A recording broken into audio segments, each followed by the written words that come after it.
ഉമ്മച്ചൻ വിചാരിച്ചാലും ചിലതെല്ലാം നടക്കണ്ടീക്കേ. നടന്നാ ഉമ്മച്ചന് കൊള്ളാം. ഞാൻ പറഞ്ഞ ഓർമ്മയുണ്ടല്ലോ, MC പോളിന്റെ മൂത്ത മോൻ. ഞാൻ കൈവരിലൊന്ന് വിളിച്ചാൽ ചെറുക്കൻ തുടലും പൊട്ടിച്ചിഞ്ഞ് വരും. വിളിക്കണ്ട, ട്രെയിനറില്ലാതെ വളർന്ന ഡോബർമാനാ. ഞാനൊരു തുമ്പും കൊണ്ടാ വന്നിരിക്കുന്നത് എന്ന് വെച്ച ഒരു ഇൻഫർമേഷൻ അതി പിടിച്ച് DK കേറിക്കോണം. ഞാൻ പറയണോ, ബെന്നിച്ചന്റെ കൊലപാതകവുമായി ഒരു തടവ് പുള്ളിക്ക് ബന്ധമുണ്ടെന്നൊരു സൂചന. എന്ന് വെച്ചാൽ പൂജപ്പുരയിൽ നിന്നും പരോളിലിറങ്ങിയ ഒരുത്തൻ തിരിച്ച് ജയിലിൽ കയറുന്നതിന് മുമ്പ് നടത്തിയ ഇടപാടായത്. അവനെ ആരിറക്കി, ആര് പറഞ്ഞിട്ടാ ഇടപെട്ടത് എന്നൊന്നും എനിക്കറിയാൻ മേല. സുഖോ എന്നാ ചെയ്യാ? എടാ, നീ അന്നൊരുത്തന്റെ കാര്യം പറഞ്ഞില്ലേ, പരോള് തീരുന്നതിന് മുമ്പ് ജയിലിലോട്ട് പോയ. എടാ, അപ്പൻ ഏതാണ്ട് മരുന്ന് കൊടുക്കാണെന്ന് പറഞ്ഞ് നീ അവന്റെ വീട്ടിൽ പോയില്ലേ? Chundan Baiju, care of Poojappura central jail. ഒരു ഊഹവാ, എന്നാലും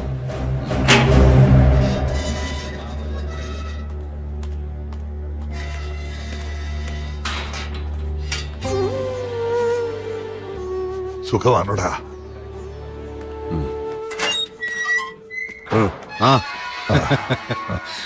അപ്പനും മോനും കൂടെ ഒരു ഇൻഫോർമൽ മീറ്റിംഗിന് ചാൻസ് ഉണ്ടാക്കാം. രാജീവൻ സാറ്, ഞാൻ പറഞ്ഞായിരുന്നു നിന്നോട്. വരൂ, തുറക്കണു. വാ.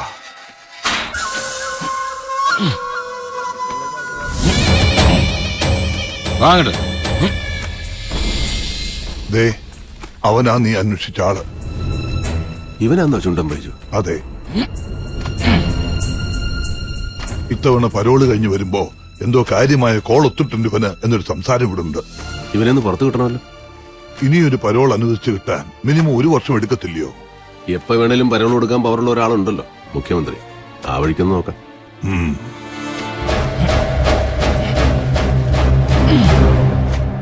ആഭ്യന്തരം കയ്യിലില്ലാത്ത മുഖ്യമന്ത്രിയാ ഞാനെന്ന് സ്വാമിക്കറിയാലോ. എല്ലാം അറിയാം. ഒരു കാര്യത്തിനും തന്നെ വന്നു കണ്ട് ബുദ്ധിമുട്ടിക്കരുതെന്ന് വിചാരിച്ചിരുന്നു. പക്ഷേ ഇതിപ്പോ എന്തോന്ന് ഇത്രയ്ക്ക് ബുദ്ധിമുട്ട്? ഇതും കൂടെ ഒന്ന് ചെയ്യാൻ കഴിയില്ലേ പിന്നെ ഇറങ്ങിപ്പോകുന്നതല്ലേ നല്ലത്. കൊടുക്കൂ. അതെ, പറയൂ. ഔട്ട് ഓഫ് ദ വേ തന്നെയാണ്. പക്ഷേ എനിക്ക് അത്രയ്ക്കും വേണ്ടപ്പെട്ട ഒരാളാണ് എന്റെ മുന്നിലിരിക്കുന്നത്. ശരി, ഞാനുടനെ ഫാക്സ് ചെയ്യിക്കാം. Okay, thank you. വിളിച്ചത് ജയിൽ സൂപ്രണ്ടാ.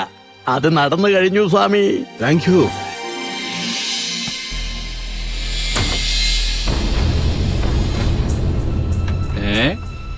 ഒരു പരോള് കഴിഞ്ഞിങ്ങോട്ട് വന്നല്ലേ ഉള്ളൂ.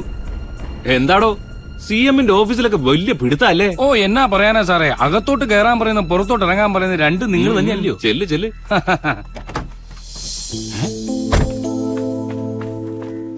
ആളിയാ,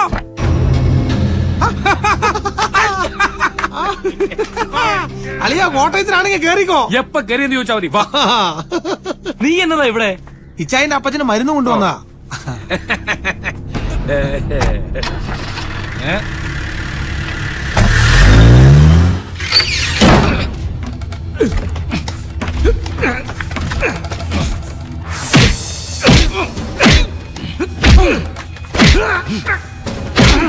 ഇച്ചായി, ഇത് വെറുതെ കൈമരക്കടത്തിന് കേസാ.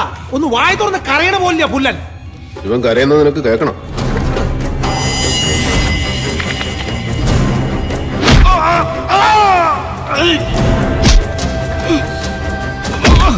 ഒരുപാട് പ്രയാസപ്പെട്ട നിന്റെ പരോളി ഞാൻ ഒപ്പിച്ച്. അത് നിന്റെ വായന്റെ കാര്യം കേൾക്കാനാ. ബെന്നി പോളിനെ കൊന്നത് നീയാണോന്നും ആ പണി നിന്നെ ഏൽപ്പിച്ചത് ആരാണെന്നും രണ്ടും നീ തന്നെ പറയണം. പറടാ. പറയാം, ഞാൻ പിന്നെ പറയാം.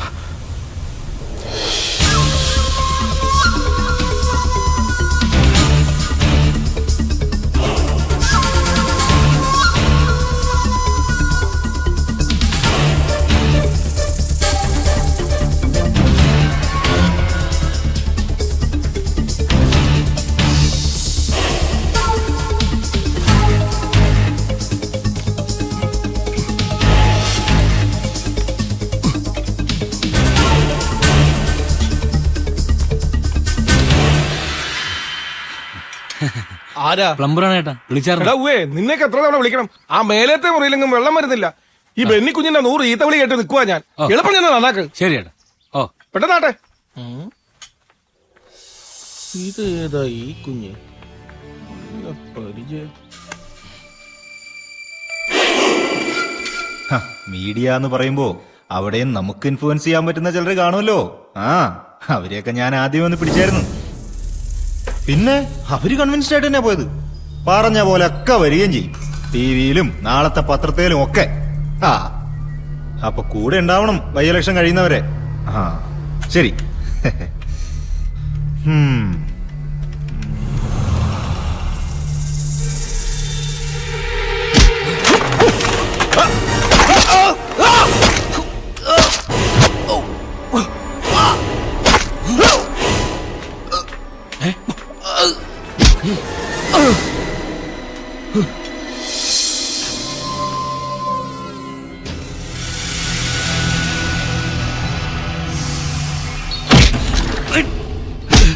ഇവിടെ വാടാ.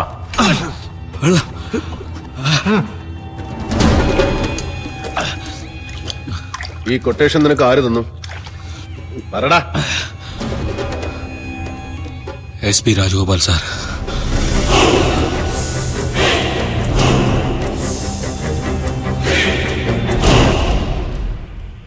I can't believe this. കൊലപാതകം നടന്ന മുറിയിൽ നിന്ന് കിട്ടിയ കത്തിയെ ചോരപ്പാടനൊന്ന് FIR റിപ്പോർട്ടിൽ നിന്ന് അറിഞ്ഞപ്പോഴേ വ്യക്തമായതാ പോലീസ് ഈ സംഭവത്തിൽ കളിക്കുന്ന ഡബിൾ ഗെയിം. പക്ഷേ അതിന്റെ പിന്നിൽ ഇങ്ങേരാണെന്ന് വിചാരിച്ചില്ല. ഈ പോൾ സാറിന്റെ ചെറുക്കനുമായിട്ട് ഇയാൾക്ക് എന്നാ പ്രശ്നം? ഡയറക്റ്റ് ഇൻവോൾവ്മെന്റ് കാണണമെന്നില്ല, ഒരു മിഡിൽ മാന്റെ വേഷം. മറ്റാർക്കോ വേണ്ടി കൊലപാതകയെ അറേഞ്ച് ചെയ്ത് കൊടുത്ത ഒരു ഇടനിലക്കാരൻ. പണത്തിന് വേണ്ടിയാവാം, അല്ലെങ്കിൽ ബന്ധത്തിന്റെയോ ബാധ്യതയുടെയോ പേര്. ഇനി എങ്ങനെ അയാളുടെ കൂടെ എടുത്ത് സ്മാള് കഴിക്കുന്നേ? ആ ഇപ്പോഴോർക്കുമ്പോഴാ പുതുപ്പള്ളി ഭാഗത്തൊരു തോട്ടം റബ്ബറാ ഈ രാജഗോപാല മേടിച്ചെന്ന് ഒരു ന്യൂസ് കേട്ടായിരുന്നു. തോട്ടം എന്ന് പറഞ്ഞാ എത്ര? കേട്ടറി വന്നേ ഒരു 10-25 ഏക്കർ കാണും. അതിനുള്ള കാശൊക്കെ കുഞ്ഞഞ്ച അതൊന്നും അറിയണമല്ലോ, എന്നാ വിലയ്ക്ക് ആരുടെയെന്നാന്നൊക്കെ. അതേറ്റു. ഡേവിഡേ, ഓ, ജയിലിൽ വെച്ച് ആനയെ ആക്രമിച്ചു എന്ന് പറയുന്ന സംഭവം ഉണ്ടല്ലോ, ജയിൽ വാർഡന്റെ എക്സ്പ്ലനേഷൻ എന്നതായിരുന്നു? എനിക്കത് ഡൈജസ്റ്റ് ചെയ്യുന്നില്ല. സാറ് പറയുന്നത് അതൊരു മർഡർ അറ്റംപ്റ്റ് ആവാം. There is A chance. Yes. ആ മുടിഞ്ഞ വക്കീലിന്റെ വായിക്കരിയുടെ എന്നാ കൊടുക്കേണ്ടി വരുന്ന ആർക്കറിയാം. ഏതായാലും ജാമ്യം കിട്ടിയല്ലോ. നീ കണ്ണി കണ്ടിടത്തൊക്കെ വായി നോക്കി നടന്നിട്ട് ആ പേപ്പറൊക്കെ കളയണ്ട. ആ പേപ്പറൊക്കെ ഇല്ലേ നോക്ക്. ഒന്ന് തിളക്കം വെച്ചിട്ടുണ്ട്, കുറച്ചാളകത്ത് കിടന്നതിന്റെ ആയിരിക്കും. ഓ പതുക്കെ വെപ്പുവല് തെറിച്ച് താഴെ പോവും. എന്നാ പോവല്ലേ? എവിടേക്കാ പോവല്ലേ എന്ന്? പോലീസ് പിടിച്ചെടുക്കുമ്പോഴും കോടതി ജയിലും നിരങ്ങുമ്പോഴേ ഒരുത്തനെയും കാണില്ല 10 പൈസ ഒന്ന് സഹായിക്കാൻ. ഇന്നാടി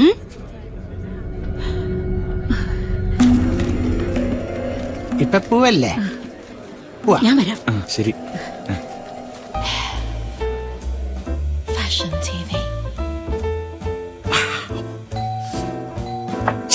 ഏതവനാടാ ഈ സമയത്ത്?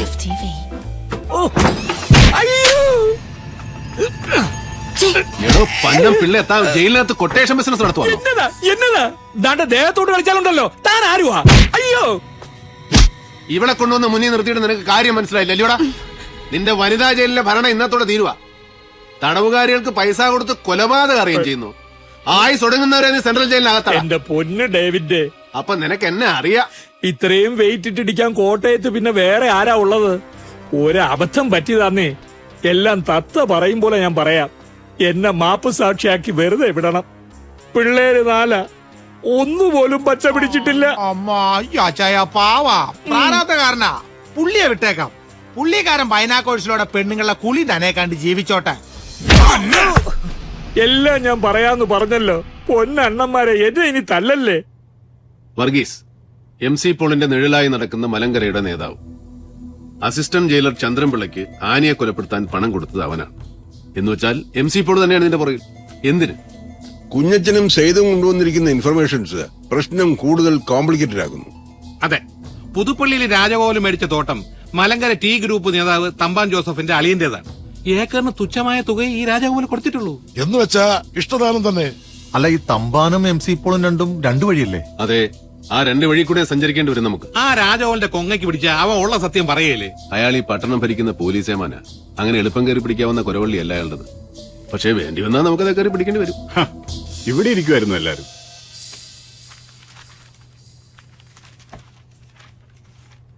അല്ല ഇതെന്നാ പറ്റി? സ്മോളിംഗ് ഒന്നുമില്ലേ?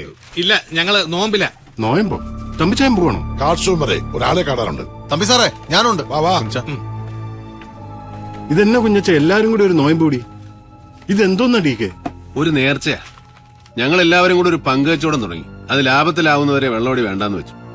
ആശയടക്കം പുണ്യമെന്നാണല്ലോ പഴമക്കാര് പറയുന്നത്. അതെന്നാടാവി എന്നെ കൂട്ടാതെ ഒരു പങ്കുവെച്ചോടും. ആര് പറഞ്ഞു നിങ്ങളില്ലാന്ന്? പ്രോഫിറ്റ് കയ്യിൽ വരട്ടെ, നിങ്ങളുടെ പങ്ക് നിങ്ങൾക്ക് തരും. കുഞ്ഞച്ചാ, ആ ടി വി എന്ന് വെച്ചാട്ടെ. എന്നതാ വാർത്തകളെന്നറിയാമല്ലോ. ഞാൻ ഇറങ്ങുക. വല്ലാത്ത ബാക്ക് പെയിൻ, എന്നാന്നറിയില്ല. റബ്ബർ തോട്ടത്തിൽ കൂടെ നടന്ന് നടുവലക്കിയതാണോ അണ്ണാ? ഓഹോ, അതറിഞ്ഞോ? അവിടെ ഇവിടെയും കിടന്ന മുതലും പൊന്നും പണ്ടോ എല്ലാം കൂടെ വിറ്റുപറക്കി ഇരട്ടിക്കാശ് ബാങ്കിൽ നിന്ന് ലോണും അങ്ങനെ ഒരു ചെറിയ തോട്ടം വാങ്ങിച്ചു. ഈ പണിയെന്ന് പിരിഞ്ഞാലും നാളെ കഞ്ഞി കുടിച്ച് കിടക്കണ്ടടാ മോനെ. വേണം. നാളെ കുറിച്ച് ഓർമ്മ വേണം, കൂട്ടി വെക്കാൻ വേണം. സമ്പത്ത് കാലത്ത് തൈപത്ത് വെച്ചാൽ ആപത്ത് കാലത്ത് റബ്ബർ പാൽ വിറ്റ് കഞ്ഞും പുഴുക്കും അടിക്കാം. ചിലർക്ക് പക്ഷെ അനുഭവിക്കാൻ യോഗം കാണത്തില്ല. അങ്ങനെ വരാതെ നോക്കിയാ മതി. ചെല്ല്, എന്നിട്ട് പെമ്പർനോത്തിയെ കൊണ്ട് ആ നടു ഒന്ന് തിരുമിക്ക്.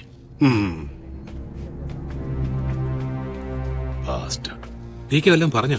തന്തയില്ലാ കഴിവറന്മാരെ നാടാ കുഞ്ഞച്ചാ നമ്മുടേത്. മങ്കൊമ്പിൽ ചാക്കോ പോൾ, അതായത് MC പോൾ ഒന്ന് കാണാൻ ഞാൻ തീരുമാനിച്ചു മൂപ്പലാൻ.